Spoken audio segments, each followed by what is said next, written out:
Pemirsa, Anda masih dalam Zooming with Primus dengan topik menyongsong pemulihan ekonomi. Pak Bustanul, jadi kalau penjelasan tadi, rupanya apa yang dinyatakan oleh pemerintah Bank Indonesia itu cukup optimistis ya. Karena tadi kelihatannya Pak Bustanul sendiri menyebutkan kisaran di bawah hanya sekitar 1,3 sampai 3,4. Pak Rosan juga menyebutkan sekitar 3%. Kemudian Pak Sutrisno juga demikian ya. Nah ini bagaimana saran dari ekonom untuk memainkan gas dan rem ini. Kalau kemarin itu orang kaget juga, orang pikir bahwa boleh bergerak, ini kok malah diajak orang untuk mengurangi pergerakan. Ini kan apalagi dikatakan tadi oleh Pak Sutrisno, yang dibatasi banyak malah yang di mall. Padahal di mall itu kan orang menengah atas yang lebih umum, lebih patuh kepada protokol kesehatan dan bukan klaster. Silakan Pak. Baik, terima kasih Pak Primus. Jadi yang pertama itu lanjutkan ya, pemerintah perlu melanjutkan apa yang sudah dicanangkan melalui PCPEN namanya ya, penanggulangan COVID dan pemulihan ekonomi nasional. Dan dari situ salah satunya adalah bansos, kemudian pemberdayaan UKM, restrukturisasi utang UKM. Saya pikir kami juga sepakat dengan kami dalam konteks itu. Kalau yang dari bantuan BBUM itu akan dikonvert menjadi KUR itu silahkan. Jadi esensinya bantalan yang paling dasar gitu Bung Primus untuk penanggulangan ini setidaknya ada di situ. Ada di lapisan masyarakat UKM. Kemudian tentu saja ini belum untuk bertahan ya, ini untuk survival ya. Kemudian kita paham pertanian dengan 2 kuartal berturut-turut positif, ya jangan main-main lah dengan itu teruskan.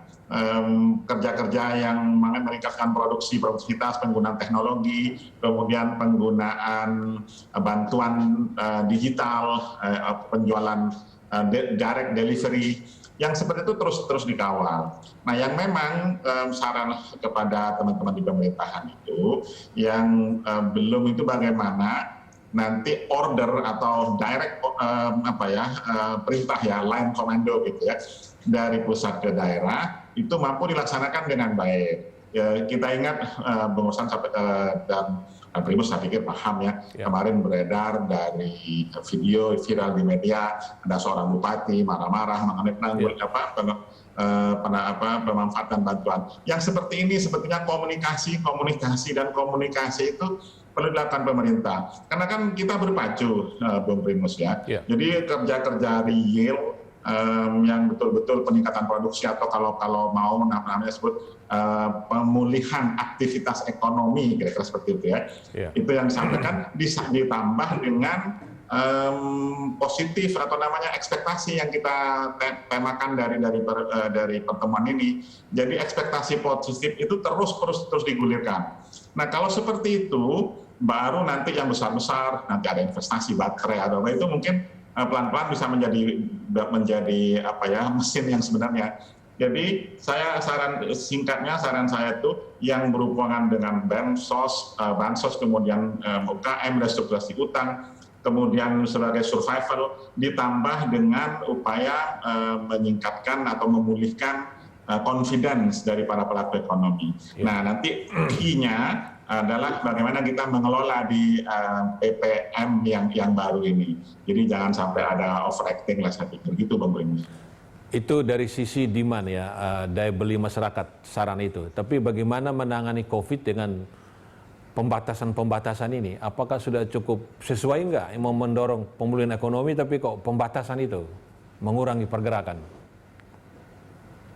Begini, kalau ditambah dengan prasyarat yang utama sebagai 3M dan 3T itu jalan, saya pikir bisa Bung Primus. Tapi jangan dicampur aduk ya. Jadi konteksnya kedisiplinan dalam menegakkan itu dan yang berlebihan tidak harus tidak selalu overacting sekali lagi. Kemudian syarat testing and testing yang kita sebut sebagai the first and foremost gitu dalam konteks seperti sekarang itu perlu diteruskan, nggak ada gunanya pembatasan jika tidak dilakukan pemantauan gitu. Jadi kira-kira seperti itu.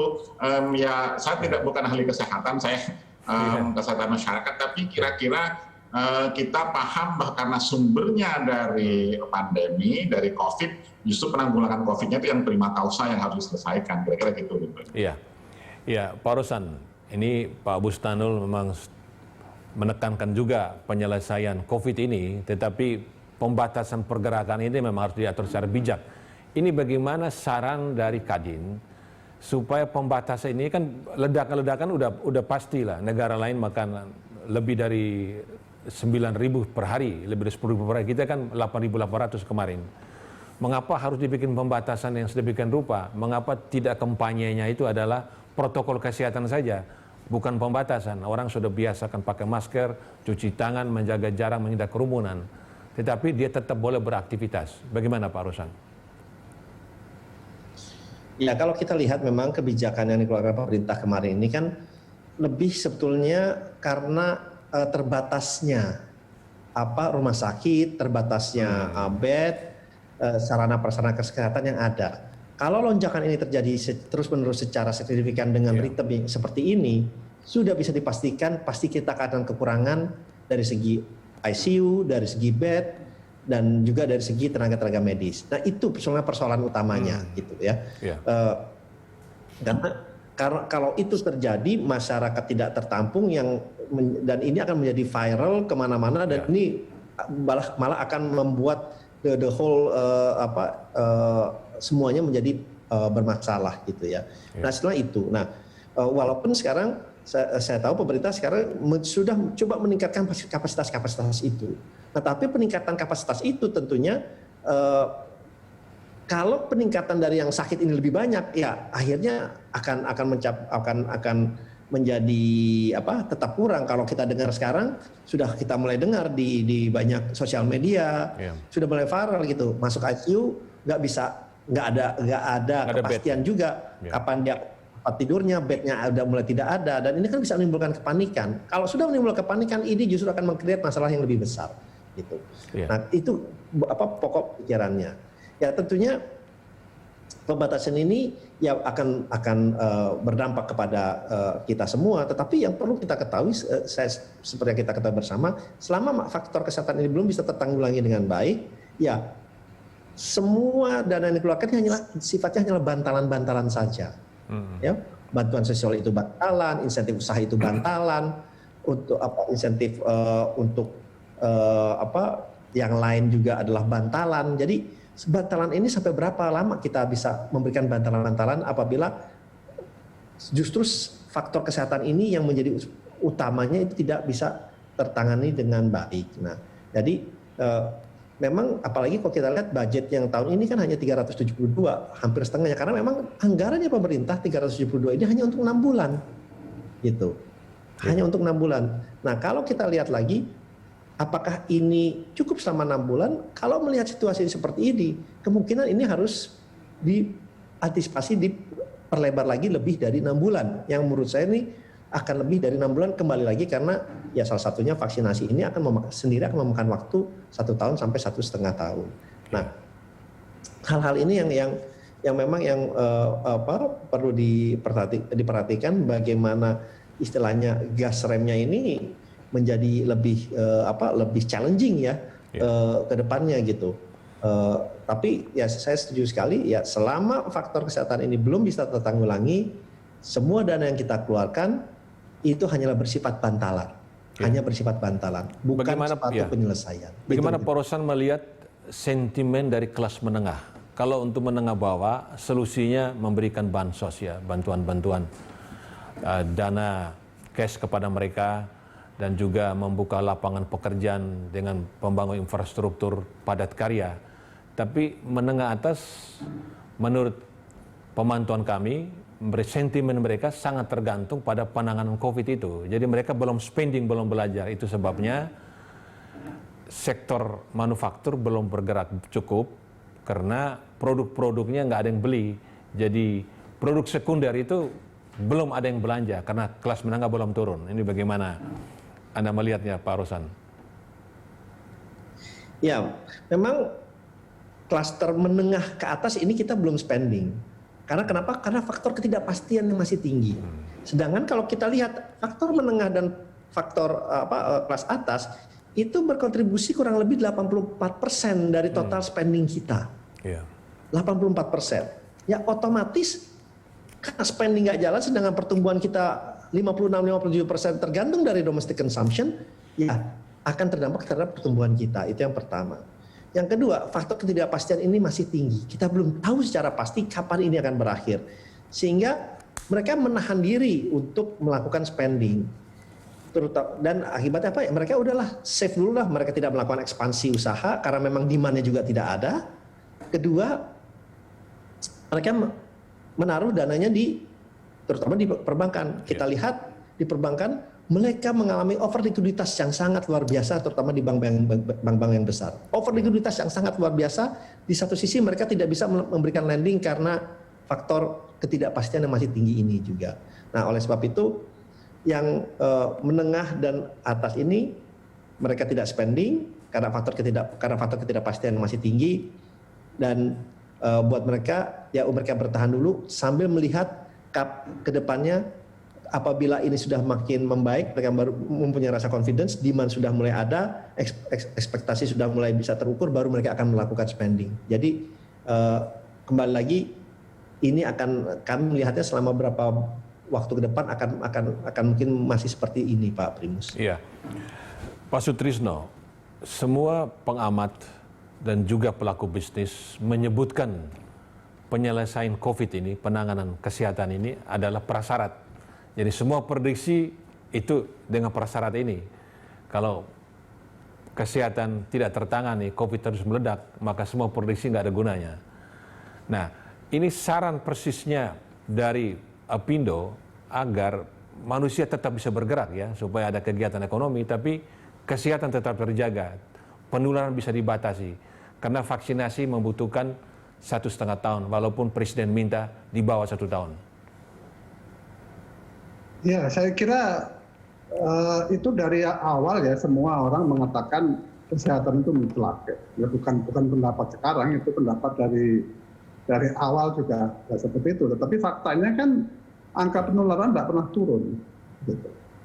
Jadi walaupun demikian, tetap ekonomi kita masih baik kan, gitu kan akhir semester kemarin tidak mengalami perbaikan. Jadi menurut saya ini kondisi ini kan bonus gitu ya. Kalau kita bisa memperbaiki kesehatan, ekonomi kita akan jauh lebih baik. Ya. Tapi faktanya kan kesehatan ini diomongkan setiap saat, tetapi angkanya juga semakin hari semakin bertambah-tambah terus. Gitu. Ini yang saya kira memang menjadi persoalan yang sulit ya. Yang saya kira tidak bisa kita kemudian mengandalkan hanya dengan satu pendekatan yaitu vaksin. Vaksin ini masih tadi kata Pak Rosan masih perlu waktu seberapa jauh. Nah, belum lagi nanti apakah kemudian ada kemungkinan kalau terjadi varian baru vaksin ini tidak bisa juga merespon. Karena itu harus ada langkah-langkah lain ya sebagai persiapan kita untuk menghadapi itu. Jangan sampai kondisi ini malah berbalik menjadi buruk. Gitu. Jadi yang pertama menurut saya yang perlu diamankan itu adalah kondisi rakyat bawah itu jangan sampai nggak makan, itu pertama kali.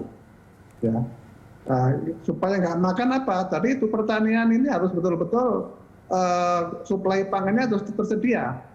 Sepanjang masih ada pangan ya, kondisi terburuk itu tidak akan fatal.